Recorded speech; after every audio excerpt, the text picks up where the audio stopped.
I want to welcome you to our celebration today of International Unity Day. My name is Dr. Sue Shipe, but you're going to know me here in the New World Empowerment Center by my spiritual name, Mariah. I'm glad that you can be here today as we commemorate the tragic day of 9/11/2001. But we're going to commemorate it by starting and continuing a positive and permanent memorial to all those who were lost and to their loved ones. People from over 80 countries were lost that day, making it truly an international tragedy. Therefore, when we celebrate International Unity Day, keeping in mind all of those who were lost and their families and loved ones around the world. Many people celebrate different versions of something they call Unity Day, and we're separating ourselves from that because of the number of people from all around the world who were lost that day. We are International Unity Day. While this horribly tragic event occurred on American soil, it was humanity that was attacked. It was freedom and unity and love and our ability to work together across our diversity that was attacked. But today we're not going to focus on tearing down. We're going to focus on peace, on unity, on freedom, and on caring internationally. We're going to focus on our wonderful global community and have caring and empathy for all in our world community who are in harm's way. Especially on International Unity Day, we consider all of the children around the world and how they are learning, or if they are learning, compassion and empathy. We know that we cannot destroy violence. We can only create peace.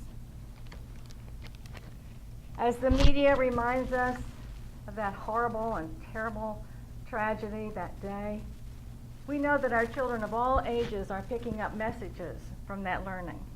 Many of them weren't even born at that time. But every time they see this in the television and the media, they also may be picking up messages of fear and hate and anger. We must teach them that we must put our efforts towards stopping terrorism and war by living peacefully and teaching love for all humanity. We must teach our children to love themselves and all others by living peacefully in our homes and our communities, in our places of work and worship. Living peacefully doesn't mean being doormats. It means consciously living in ways that teach children how to function in a world with people who do not look like them and to celebrate different holidays and different lifestyles. It means teaching the children that we are one world, one humanity. So today we'll focus on peace and on unity. And we'll remind ourselves once again that while terrorism shocked us, it was only temporary. We have not only recovered, but freedom has prevailed, and it will prevail. Today we celebrate the interdependence, the beauty of our cultures, and the strength of the human spirit. It's my great pleasure to introduce to you the Honorable Margaret Burmaster, known fondly to many of us as Mugsy. She has a very impressive resume that includes 17 years as chair of the Schenectady County Legislature, work at the state level in integrative health care, and many trips as an ambassador for peace. But I want to share with you also a personal note. We worked together in 1993 to put together a free conference in Hamilton Hill and Schenectady. The name of that conference was How to Get What You Want Out of Life. We worked on it together. Many people donated workshops and seminars, and Margaret Burmaster was the keynote speaker then, too. Eleanor Roosevelt once said that many people walk in and out of your life, but only true friends will leave footprints on your heart. While we don't get to see one another very often, Margaret Burmester, has left footprints on my heart. Please welcome the Honorable Margaret Burmester. Oh, wow. Wow, thank you so much. The theme of my talk today is many pieces, and you can spell pieces in two different ways. Many pieces make the whole. And this is kind of my story. My first memories of childhood were of World War II. And I remember hiding under the bed in my room when the alarms would go off in the streets, you know, for fear that there might be somebody coming to bomb us. I didn't understand World War II. I didn't understand the hate of Jews because a lot of my friends were Jewish. I remember walking to kindergarten and saying, "Step on the crack, you break Hitler's back," but I didn't really know what that meant. I think the thing I don't remember the bombing of Japan, but I think the thing I remember the most was dancing around the house the day that the war was over, and how it really, the whole world changed in front of me that day. I grew up in a time and a country where I felt safe. I never gave my freedom a second thought. But I remember stories about communism, and Russia was our enemy. Ooh. But it didn't affect my daily life at all. Then in 1986, after 6 years of successful politics, I was asked to join a group of 40 American women from around the country who would travel to the USSR and establish professional partnerships with 40 Russian women. And the idea was to encourage peace. Well, I agreed to go to Russia, and I was not afraid. But my family was telling me, "Be careful what you say, Mom, because you don't want to end up in Siberia." So under the surface, I guess, there definitely was some fear. It was ironic because the day that we flew across the ocean, Chernobyl exploded. And as we landed, we were told that Chernobyl had exploded, but we were not afraid. We still were not afraid. May 1st, this is Russia, of course, as you see. May 1st, 1986, our first day in Russia, we went downtown Leningrad to watch their May Day parade. I had no idea what a May Day parade was going to be like. It was hundreds and hundreds of soldiers in uniform and tanks and all kinds of things, military tanks. But I wasn't afraid. In fact, I even got out my camera and I started taking pictures. And I have a little surprise picture here for you. Actually, before I turn it, just to tell you, as I'm standing there taking pictures of all these soldiers in the tanks, a group of soldiers came marching towards me, and they surrounded me and my friend who was with me. The one man held out his hand, pointed to my camera, and I handed it to him, and I thought, "Oh my God, Siberia? What's happening now?" Oh, well, this is what happened.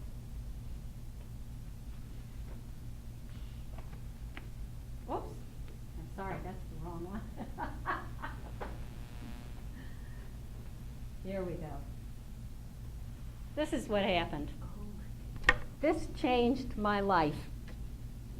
As he took my camera, his friends handed me this sign. I had no idea what the sign stood for, but I think it stood for labor, because they were celebrating all of the working people in Russia that day.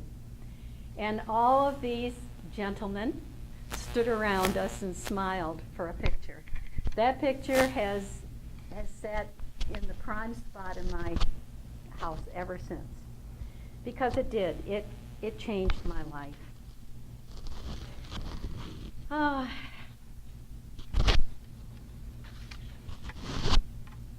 learned a great deal about peace in that moment. And after the parade, they had, I'm sorry, they had subways in Leningrad. And I said to my friend, let's go stand on the entrance to the subway and say hi to all the people, the Russian people that are going down the subway. I had my I Love New York button on and my American flag. And this is all of my enemies in Russia walking by me. We shook hands, people hugged us, they welcomed us to the country. What a day that was. It really changed my life. And as part of the trip there, the 40 women matching up with 40 women to start a project, actually they couldn't find a woman to match up with what the project I was going to do, which had to do with alcoholics, because I was working with Conifer Park in Glenridge at the time. So they connected me to Gorbachev's director for alcoholism. Now here I am, this young mother of 4 children in a country that is supposed to be our enemy. And all of a sudden I'm finding myself meeting with the man who oversees the entire alcoholism program in Russia. And it was a major problem in Russia in those days, and probably still is a little bit. We talked for a whole morning, and he was very excited to hear about Alcoholics Anonymous. He had never heard about that. They put their alcoholics in a kind of a factory prison kind of setting where they have to live in this place and work in the factory. But we talked about Alcoholics Anonymous, and he decided that they needed to form something like that in Russia, so they did. And I think back of it and I think, my gosh, did I make that difference? But it teaches you that you never know when you're going to change the world, one piece at a time. But as it turned out, that was just one of the pieces in my life. And it continued. In 1995, I got a call from one of the peace groups that I had worked with. They asked me to come to Washington, D.C. and help acknowledge the 50th anniversary of the bombing of Japan. I sat in the front row of a large auditorium, and in walks George and Barbara Bush, George Sr., sat down next to me. And he gave us, as George gave a speech, a beautiful speech about peace between our two countries, between Japan and America. I was sitting there thinking back to how they were our enemies when I was a child. Well, then it was my turn to go up on stage. So I stood on one side of the stage, and a Japanese woman who had lived through Hiroshima stood on the other side of the stage, and we walked across what was designed as a bridge. We met each other in the middle, and we held each other. We didn't speak each other's language, but that day we became very close friends. And you know, I didn't really think that much about Hiroshima at that point. I should have, because we were there acknowledging it. But 5 years later, on September 9th, or September 11th, 2000, I remembered Hiroshima and what they had gone through. And I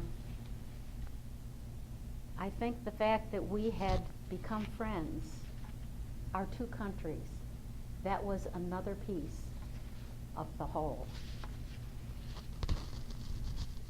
Well, for 20 years now,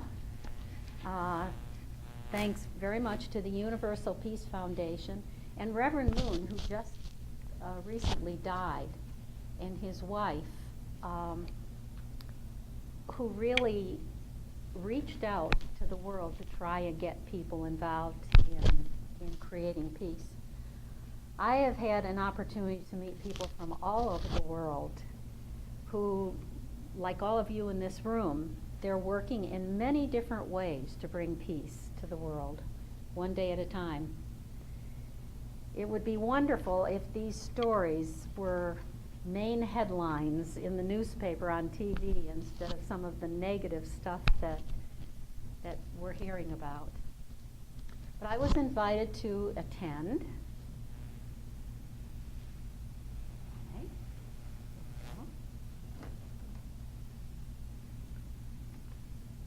A meeting in Seoul, Korea. Isn't that beautiful? I mean, Russia and Seoul, Korea.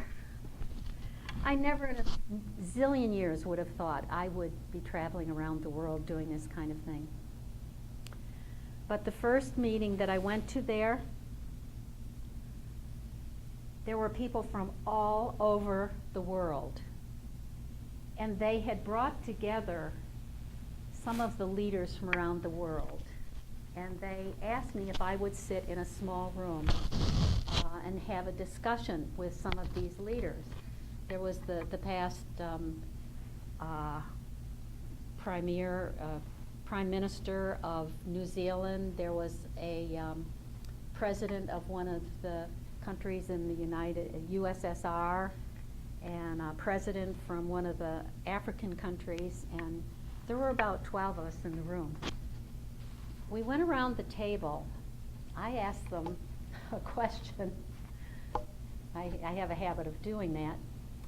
And I said, how do you feel about America, about the United States? So we they went around the table, and each person expressed how they felt. And I was shocked. I was really shocked. They said they liked American people. They really liked the tourists, the American people that came to visit them. But they felt very negative about the American politics. That was a lesson for me. And of course, I had been in elective office for many years at that point, and had tried to change the way we run politics. Well, we had a long conversation about this, and I believe that most of them left with a different view of what the true America is, because I tried to tell them what it is like to be an American, to the real part that you don't always read in the press or hear or see in the movies. I returned to Seoul 2 years later for a meeting of religious leaders from around the world, and that was fascinating. There were people from every religion, ministers and priests and you name it. Each one of them presenting a speech and then coming together and finding things that we all have in common. You know, as we look at the wars in the past, so many of them have had religious undertones that have created the wars. It was really exciting to watch and to see that that is possible, and I think it certainly is. So here's what I've learned. We Americans are part of the problem. We are also part of the solution. I love America. I never would have gotten into politics. I didn't want to be a politician, but I love America so much that I felt that it was important to do some of the things. More than any place in the world, I think America has the potential to create a peaceful world, and I'll tell you why. Our country is the microcosm of the world. If we can make peace at home, it will stand as a model for the rest of the world. I really, truly believe it. As history tells us, in 1776, the country was established with the primary foundation of freedom of speech, or religion, Most of the original Americans were from England, and then Africans were brought to America to work in the South. Not a good story at the time, but they became a part of America. Soon immigrants from Central European countries arrived in large numbers: Irish, French, Italian. Many of them were Catholic. We didn't have a lot of Catholics in America until those people started to immigrate. And then Jewish immigrants came from Europe to escape World War II. Muslims immigrated to America from the Middle East and Africa to escape restrictive governments that they wanted to get away from. There has been a major increase recently in people moving here from the Far East: Japan, Korea, China, India, Pakistan. And today the Hispanic population from the Caribbean, Mexico, Central and South America is growing rapidly. So politically, this has become a hotbed of debate. But, you know, how does America, a country built on freedom, deal with all of the different issues, the religious issues, all of these other things? Do we create more laws? Do we use our legal system to make this all work together? I think there are different ways of approaching it. In the bigger picture, America, we are the world. I mean, we are a small sample of what the world is together. We have different cultures, different languages, different religions, different ethnic beliefs, practices. After all, that's what the world is made up of. But it's interesting, even within our family, people are different. Everyone is different. So we have a wonderful opportunity here. If we can create peace within all of the pieces of America, then we have established a blueprint for the rest of the world. So my trips over abroad certainly helped me recognize it and understand it. But for those of us who can't go overseas to other countries, we have it right here. And every piece of it that we work on is going to help develop a blueprint for a more peaceful future. So we need to, one of my favorite sayings, we need to focus on weapons of construction rather than weapons of destruction. Make peace, make many pieces, and make the whole. So that is what I have learned in a lifetime. And I continue to learn every day. Thank you.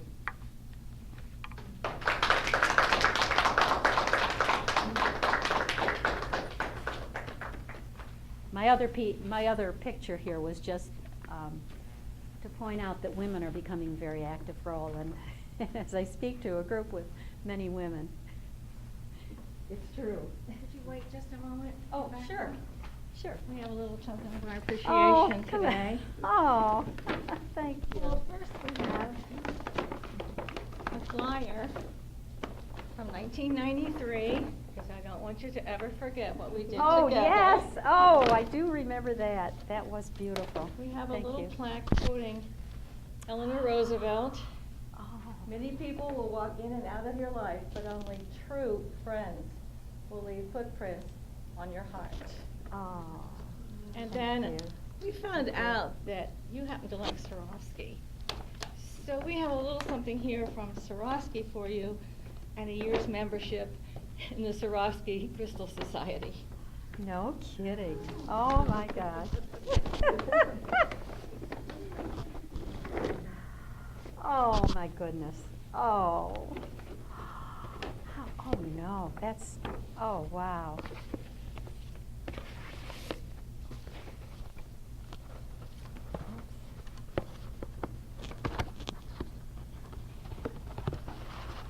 How did you know?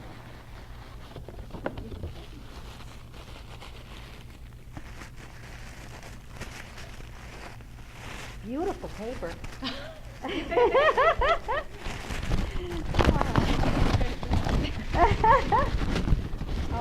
Swarovski, it is such beautiful work.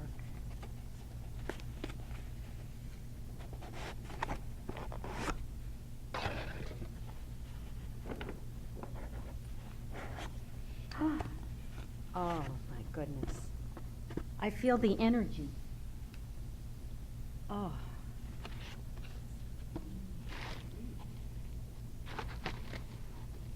Ah, that is the energy of the earth. That's what it feels like. Our universe. And it's so clear. And it's so beautiful. Let us continue our work. Thank you. Thank you so much. Oh, wow.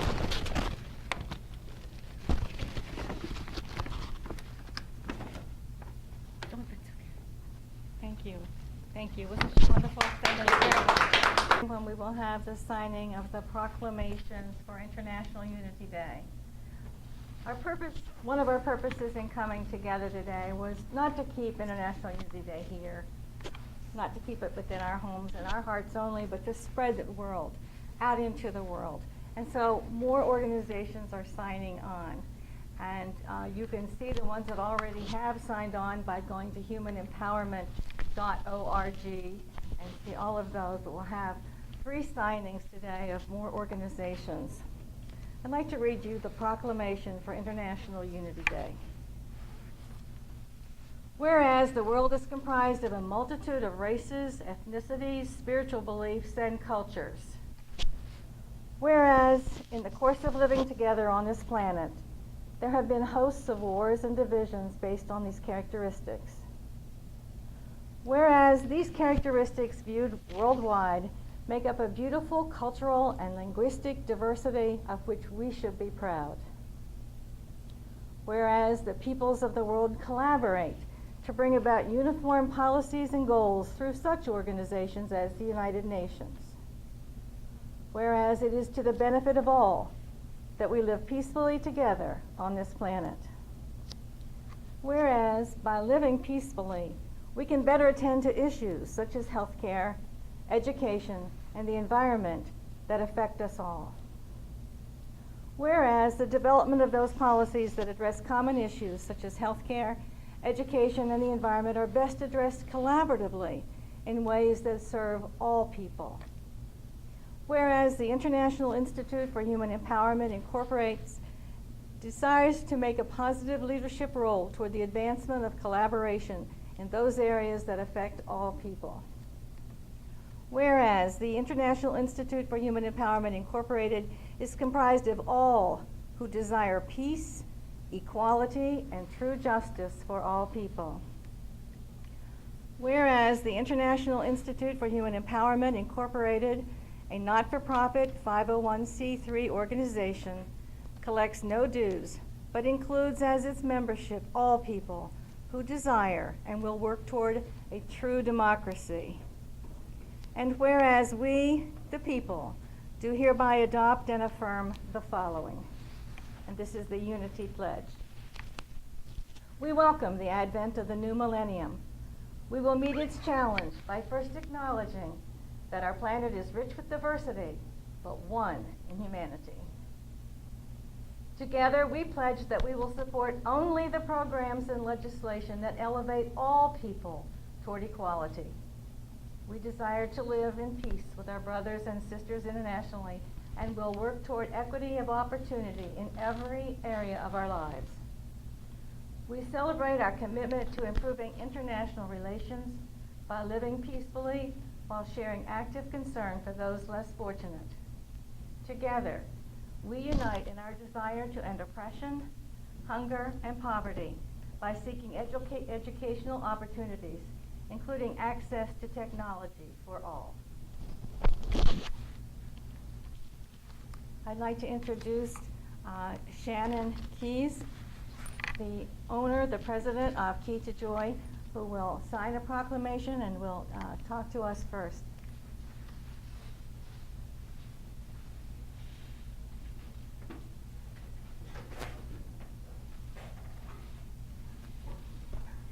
Thank you everyone for coming here today. 2 years ago this month, I set out on my mission, which was to open this studio, Key to Joy, a wellness community center. One of the things that I found when I was setting up this studio was that it was bigger than one person. There was no way that this was going to be my little corner of the world, that it was going to be something that everyone had a part in. I had many people who helped me with painting and with furniture and support. My fiance David being a tremendous support through all of those things, especially the parts where I wasn't quite sure if I was crazy or if this was really something that I should be doing, because my training originally was in accounting, and I am a CPA and worked almost 20 years in corporate America. And here I am going out into the great unknown with a yoga and wellness center. And it's through unity and it's through our diversity that we can have places like this, and we have the freedom to be able to pursue our dreams, and that we can, by pursuing our dreams, help other people pursue theirs. Being able to see one person do what seems impossible, or sometimes even a little bit crazy, like leaving the comfort of a corporate job to start a business in the middle of a recession. It's what really allows us to grow and to meet all sorts of different people, like all of you, and like all the many people I've been blessed to be able to meet while I've had this studio, and hope to meet many more as we continue into the future. It was actually September 11th that brought me to this area. My best friend, Joy, who's the joy in Key to Joy, it was her first day supposed to be coming back from having my godson, and she was unable to return to work that day. But I remember the day very well. And her husband Keith was at Ground Zero and luckily made it out. But shortly thereafter, they decided to move to Vermont. And I had originally moved out to the East Coast because she so convincingly said, "Come to New York, come to New York, come to New York. There's lots more opportunities and lots more diversity here." And so I moved to New Jersey. And they moved to Vermont, and she said, "Come to Vermont, come to Vermont, come to Vermont." And I moved to New York. And she says, "What, you can't be in the same state as me?" I said, "Well, that's why we're such good friends." And all this time, we've moved and shuffled and moved around. And she works at a summer camp now instead of working on Wall Street, where they have Quaker values, and the children come from all over the place, all over the world, to spend the summer up in the woods of Vermont. Some of the kids I've had the privilege of bringing from New York City to Vermont on the bus, because I got to be the bus lady who got to take all the kids from New York City to Vermont several times this year and last. Some of these children who had never seen anything but buildings, being able to see mountains for the first time and saying, "Miss Shannon, where are the buildings?" I said, "Oh, sweetie, up here, our mountains are bigger than buildings."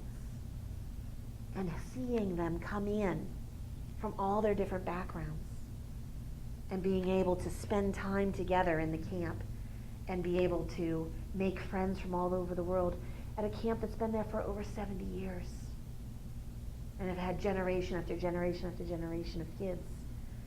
Being able to be a part of organizations like I was with Merrill Lynch and American Express, where I didn't know a lot of people from a lot of different cultures, and yet working in New York City, I was able to learn about a lot of these different people and different cultures.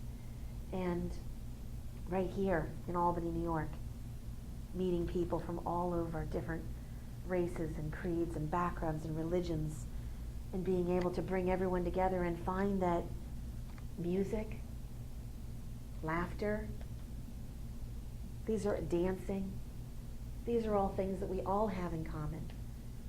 And if we can find the things that we have in common and focus on the things that we have in common, our differences don't seem so big. So thank you everyone for coming here today, and I'm so grateful to be a part of Sue's dream and to be able to help her start out the way I did and be able to change the world one smile at a time.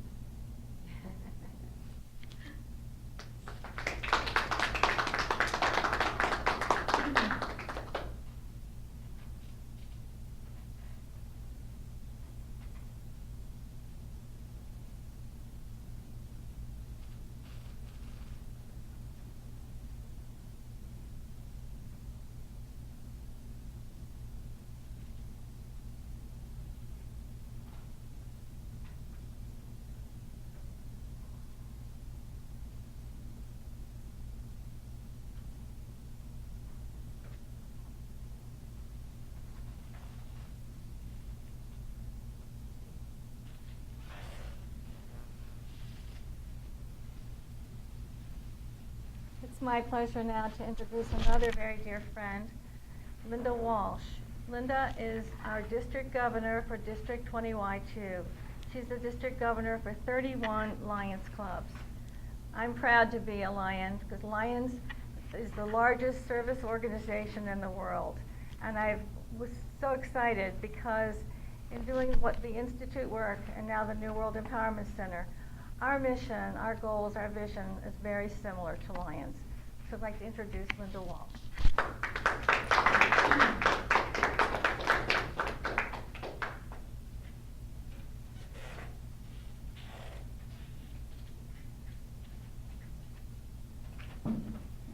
Thank you, everybody, for having me. What our judge said a little while ago about May Day in Russia, it brought back to mind when I was a kid in the Catholic school up in Gloversville. We came down every May 1st, and we had a parade from Washington Avenue down to the Capitol, and every Catholic in the Albany diocese came to pray that the Russians would not come over and invade us. We did this every year. This was a school trip, and I don't know if you were ever aware of that or not, but and if you went to Catholic school, you did. And this is something, so that brought back memories that it was during the Eisenhower and Kennedy administration when we were so afraid of the Russians and everything that this came down. Also, I have a little story to tell you that I said I was going to tell you that you didn't know about me, but on 9/11, the week before 9/11, I went to Salzburg, Austria to take the Sound of Music tour. And we went to all the locations and everything for the Sound of Music. And I was a little disappointed because the church of the Sound of Music, the outside was one church and the inside was another church. And things were not, I should have just left the movie. And things were not as, so on the way home, I was coming home September 11th, 2000, and I was to land in Newark at 7 o'clock in the morning. And we landed at 7 o'clock in the morning. I had an 8 o'clock commuter flight from Newark to Albany. And I got in the plane, and it was a small plane, and everybody was leaning over me, talking to the gentleman at the window. He was a ball player, because I'm not into ball playing, but I think he was Derek Jeter. But I was told afterwards that it was, but of course I didn't know who he was. But he was very polite and everything. And as we were on the plane, he told me he was coming up to Cooperstown. So we just had, and I said, oh, I live near Cooperstown, and that was just our little conversation. But everybody was kind of leaning over, getting the autograph and everything. And so the pilot said, when we bank to the left, you're going to see the Statue of Liberty. When we bank to the right, we're going over the Twin Towers. We're going to go right up Fifth Avenue past St. Patrick's Cathedral, follow the river all the way up. And I thought, oh, that's nice. Now, I'd been on top of the Twin Towers to the restaurant because my sister worked for the state. So I had been up there for dinner, and I had been in there. And the enormity of the buildings were just, so we're on top, going over it, and he says to me, those are farther apart than I thought. He said, I thought that they were very close together, but looking from the rooftops, he said, there's quite a distance between them. And I said, so we talked that he had eaten up there too, and we were just talking. So we landed in Albany Airport about 8:45 in the morning. And as we were getting our luggage, some signs, the flight things start blinking. And so one of the stewardess said, oh no, there's a crash in the system. So I said, what do you mean? She said, well, I really don't want to say anything. So that said to me that some plane had gone down. So my driver came, took me home. So we get in Gloversville about 9:30, and I live a block from the hospital where I work. So I said, if you don't mind, I'd like to stop at the hospital and pick up my paychecks, go to the bank, put the deposit in to pay my bills, and go home and sleep because I was on an overnight flight. So we stopped at the hospital, and as I go in to pick up my paychecks in the department, everybody's sitting in the lobby looking at the TVs. And I just thought that it was a freak accident. And I said, oh, gee, I was just there. I just, like less than an hour ago. So I go home, and as I go home and turn the TV back on, I'm like, there by the grace of God go I. I could have been on that plane. I was so terrified at it. And as it turns out, I know a person that worked there that survived. He's one of the Lions, and he survived, and when he tells me his horror story and everything. But I just thought I would share that with you, that it's closer sometimes, and you don't realize that people that you know are have been brushed by this and touched more than you. And it took me a while to get back on an airplane. I was just so scared, and I still won't go out of New York. I'll go to Newark or Boston, but for some reason I just won't go out of New York. But anyway, getting back to the Lions Club, I just came back from the International Convention in Busan, Korea. And everybody, as everybody is saying today, is just alike. I started out as just a member of the Gloversville Lions Club. My husband and I joined. Shortly afterwards, he died. And the output of people that I didn't even know coming to help me and sending me food and doing everything was amazing. And then I pursued the Lions Club, and they said, well, why don't you try a visitation? I go, what's a visitation? Well, that's when you go to another club and meet the other club. And I said, gee, that sounds nice. So the Broad Alban Club was a couple of miles away, so I went over there one night to their meeting, and they greeted me, and their problems and their meetings were pretty close to the same that we did, but they had some ideas and fundraisers and stuff that I wasn't aware of. So the next step, I'd go to another club, and then another club. And then finally we have zones, which are 5 clubs, and the 5 clubs get together. So I ended up being the zone chairman, where we had 5 clubs. Well, we were intermingling with all these different people from different clubs, different ethnicity, men, women, because now they let women into the Lions Club. And we were sharing ideas and stuff, and it was like a brother and sister. Everybody, the minute that you met them, were your friend. I mean, they couldn't do enough for you. Then we move up to a region, which is like 8 or 9 clubs. And we had meetings and interacted. And now I'm the district governor, but it's 36 clubs, not 31. We go up to the Lake George area. We go over to Utica, down to Schoharie, and over to the Vermont border. So now I have all 36 clubs that I go and visit. But on my world travels, I have worn my Lions Club button, and I have been, well, Amarago, where the Passion Play is, over in Germany. I had my button on, and I went into one of the gift shops there, and the man hands me a card from his Lions Club. I went to Sicily 2 years ago. In the hotel I was staying at was a sign, Lions meet here on Wednesday. So I went to the meeting. I took the interpreter with me because I can't speak Italian. They meet, open arms, greeted me, wonderful, but they were surprised that they let women into the But it was still an experience, and every Lions Club is different, and yet it's the same, and you meet all kinds of people. And then last month I went to the International Convention and got sworn in Busan, Korea. And as you were saying, you were scared. I wasn't fearful of going to Korea at all, and my sister, who was going as my companion, her husband wouldn't let her go because he was afraid to let her go to Korea, which didn't make me feel any better. But I was never in fear. The only thing that bothered me was in our dressing area, they had a gas mask. That was the only thing. And they said sometimes if they have an explosion or something, there's a little sign to put that on. Otherwise, the technology in Japan is so much more than we are. We get on an elevator over there, it says 3,000-pound limit, 290 steps off. You know, either 2 men step off or they look at me and I stepped off or whatever. But you know, the technology is so much more over there. The lions are the same all over the world because they are different sizes and different shapes and different colors. We're still the same, and their ideas and their hopes and their dreams are the same as ours. And everybody wants peace. Everybody, even the people that are causing the trouble, want peace. They want to have the trouble so they can find peace. And it's going to be a great world with all the unity coming together. And Sue and Shannon are doing a wonderful job. And I thank you for having me here today to talk to you. And if anybody would like to join the Lions Club, I'll take membership, give you the name of the club in your area. Otherwise, we'll reach out and we will try as Lions Clubs to do anything we can for you. And I've got 5 Leo clubs in the area that are high school students. And we're going to have a seminar together on class beatings and degrading people on the internet and different things like that. We're going to see if we can clear up a few in some of the schools around here. So we're having the Leos, which are the Junior Lions Club. We're going to have a day seminar, which we're going to see if we can straighten up some of the school problems. So thank you very much.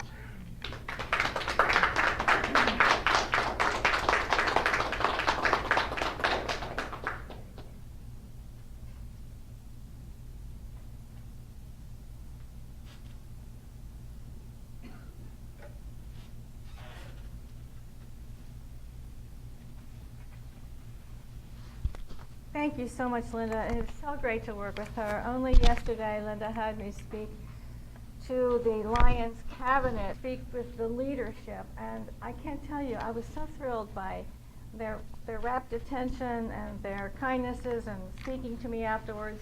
We have folders full of information for International Unity Day that you can go and start International Unity Day anywhere, in your homes, in communities, in your organizations, where you work. And one person came up and said, "May I have 4 packets?" So I was really thrilled with the reception that I got there, and thrilled to be working with Linda to move International Unity Day in through Lions. We have a great little aspiration that we want to go to the state convention with it too. So, you know, we never stop dreaming. And now I'd like to sign the proclamation and unity pledge for the New World Empowerment Center.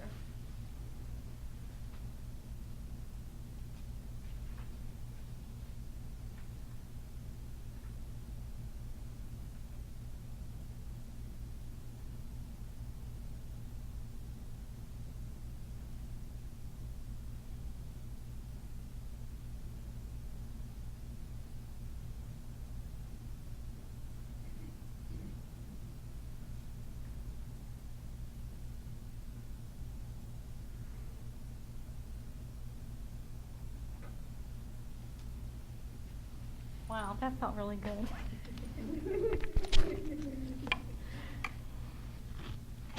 I'd like to sort of wind down what we've done today. It's been a really intense program. Margaret Burmaster was absolutely amazing and inspiring. I'd like to do a poem for you that I wrote after 9/11. Share this with you. It's called Commemoration. On 9/11/01, 3,000 people died at the hands of terrorists. The world stood still. Shockwaves shot around the globe. People lost all sense of security. Unimaginable pain was felt. Mothers and fathers, brothers and sisters, husbands and wives, infants and elderly gasped a never-ending gasp. Terrorism rallied and cheered. Democracy waited and knew. Both knew that nothing would ever be the same. Nothing. We were all victims of faceless death, raining equally on weak and strong, showering the earth with ashes of flesh and mortar. On 9/11/01, love was blocked out like the sun. Darkness covered the earth. The pallor of suffering and death had levied a mighty blow. Somehow we knew. We knew we would rise again. We knew that death could not stop any who had ever known freedom. Freedom was challenged to rise again, like the phoenix from the ashes of destruction, to unparalleled levels of leadership. Each of us knew in our heart that the love of freedom was stronger than even the challenge of death. We knew we'd never forget. On 9/11/01, our courage was strengthened. Our commitment to peace was renewed. We knew that if we divided, they'd conquer. We knew we must each carry forward for the sake of our children, our children's children, and again theirs. We would not succumb to hate and terror. We would build up, not tear down. On 9/11/2012, we realized that my brother's brother is mine, that my sister comes in many colors, but we're the same beneath the skin. We realized that we must unify for freedom, outnumber, outrank, outcare those who would tear down our buildings, our symbols, our children, our hearts.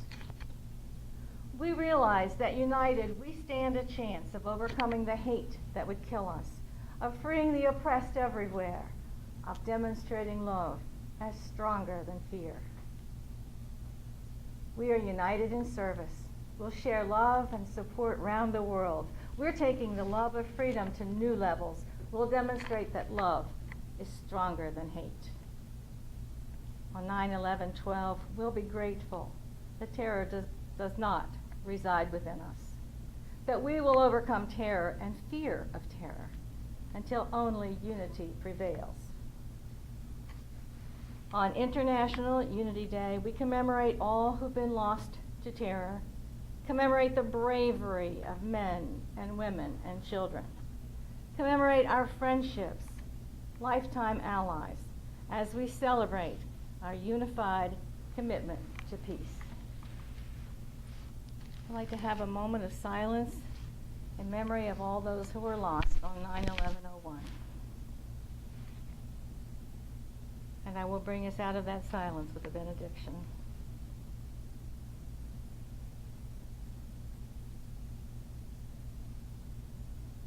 Blessed are the peacemakers. Blessed are those who desire unity, for they shall lead. Blessed are those who desire freedom, their spirits shall be free. Blessed are those who assume leadership, their roles are so ordained. Blessed are those who lead children, more blessed are those whom children lead. Blessed are those who support caring, for such is humanity's calling. Blessed are those who teach empathy and serve a greater cause. Blessed are those among us who are full of spirit and truth. Blessed are the courageous and daring, for they shall know peace. Thank you so much for coming.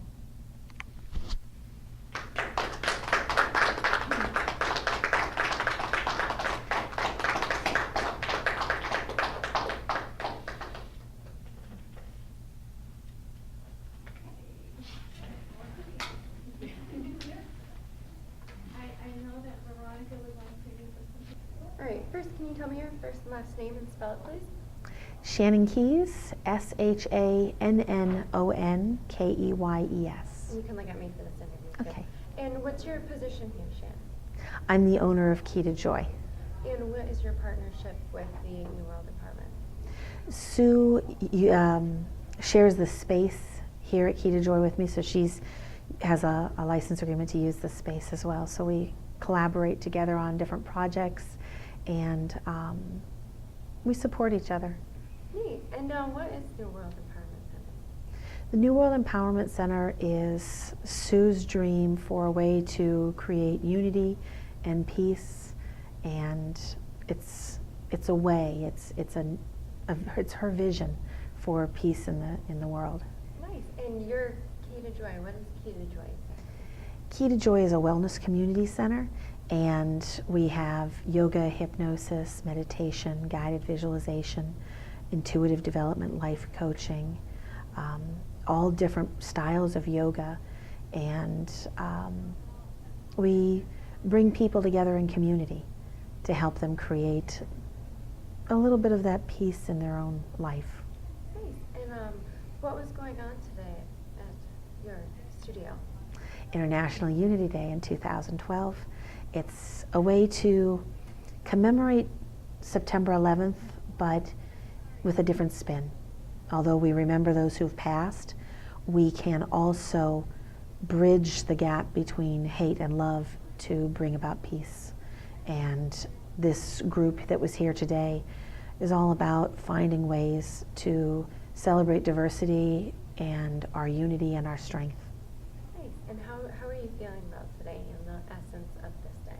Oh, it was an absolutely beautiful experience. And to hear the different experiences that people have had, from Margaret Burmaster and her experiences abroad during times when, it was sort of scary to possibly be overseas, and my own experiences from September 11th that actually brought me to the capital region and sort of brought us all a little bit closer. When we first heard about it, it was, a horrible shock, and we were all evacuated and everything like that. But now it's really just seeing how, just like with any tragedy, whether it's a diagnosis or a war or whatever, it's how you use that.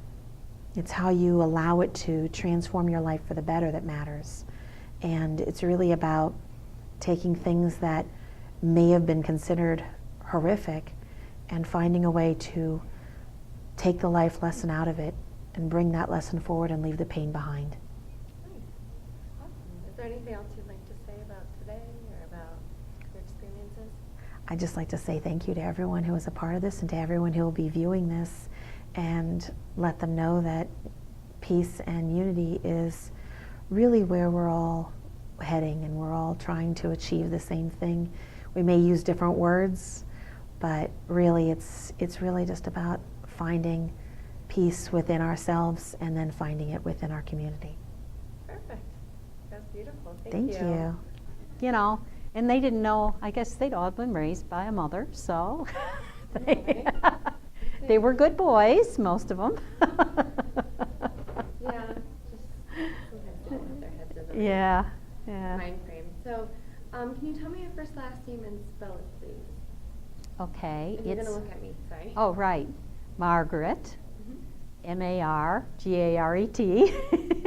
Burmaster, Buhrmaster. And what is your position? Or what is your role here? Well, I was a county legislator for 17 years, and then I went over to work with the state. And meanwhile, during that time, I was also traveling all over the world, really, working on peace. Nice.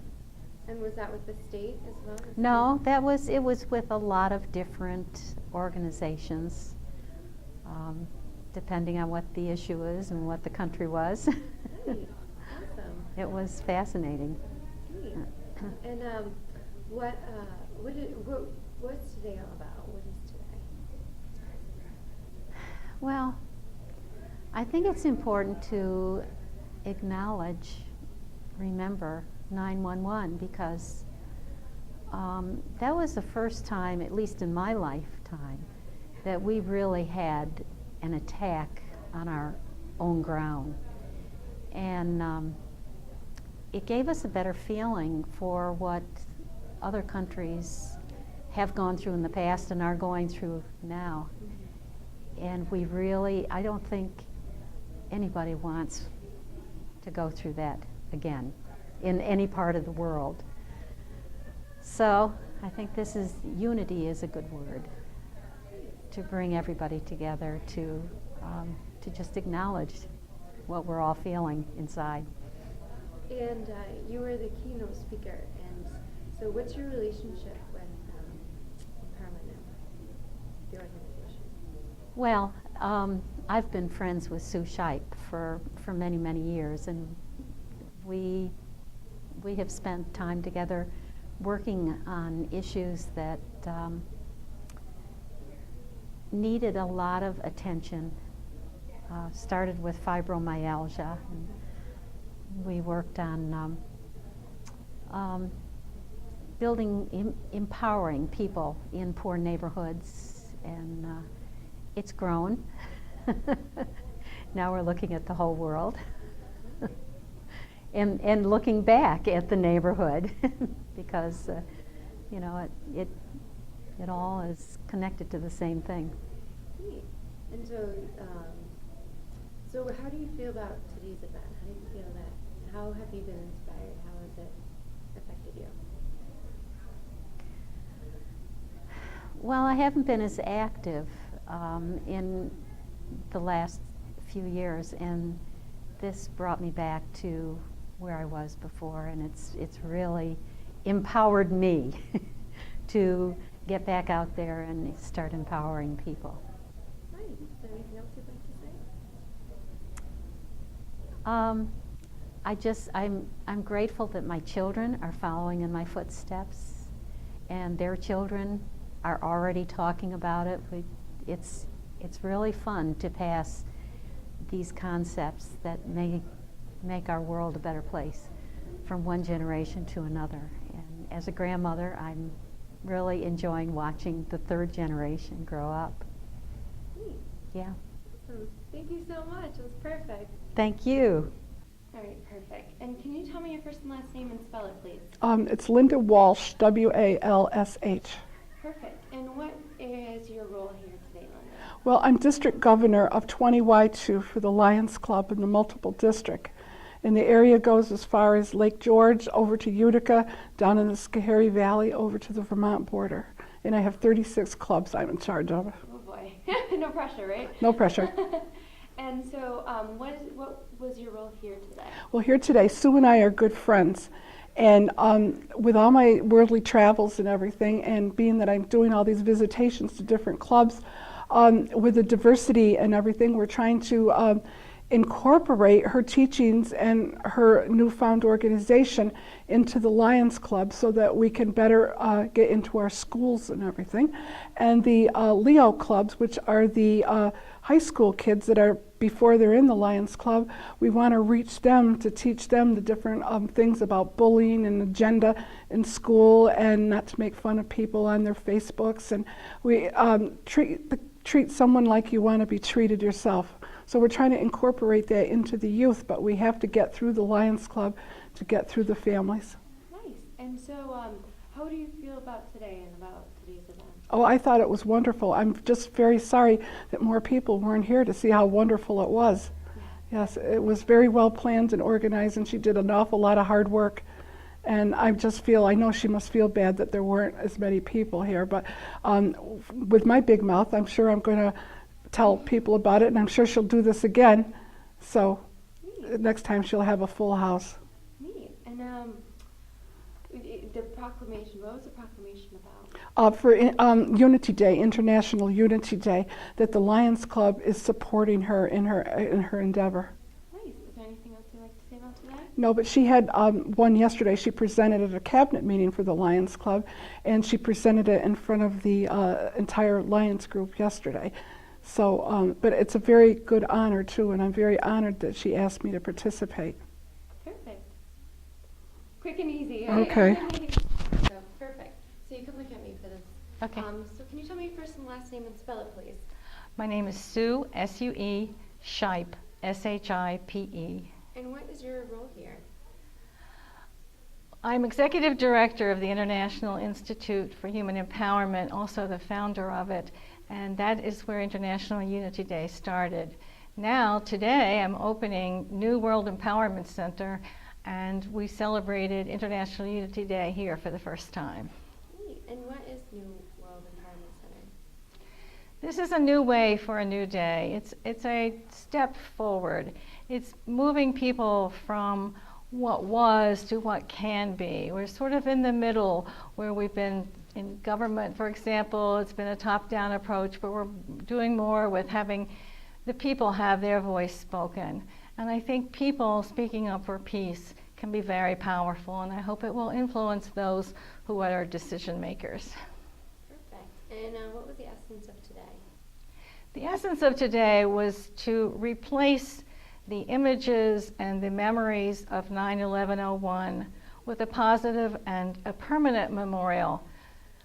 We want to do something positive. We don't want to focus on the tearing down and the destruction. We definitely want to be sure that we remember every year and commemorate those who were lost and all those amazing people who went in to save them, many of whom lost their lives. We'll never forget that, but we want to build a positive and permanent memorial. We want to celebrate our unity and the diversity of all the people recognized at the World Trade Center that day.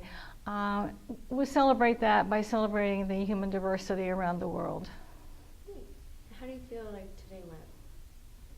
I felt today was very powerful. I felt that, in my view, New York State has always been that microcosm that Margaret Burmaster spoke about. But she talked about the United States being that microcosm, and that if we can live peacefully here, if we can learn to appreciate differences and see the value and celebrate those differences, then we can be a model for the world. That was a very powerful message for me that I'm taking home today. Perfect. Is there anything else you'd like to say? I'd like to say that I hope that the people who heard this today will take this home with them and think about it and move it into their organizations. This isn't something that we want to keep. This is something very powerful that we want to move out into the world. We're excited to be starting to do that through Lions Clubs and through some organizations here. There have been several who have signed proclamations. But by doing more internationally, we want people to pick up on this in other countries as well. I always remember that Mother's Day, which we all celebrate and we take for granted, started in a little town in my home state of West Virginia.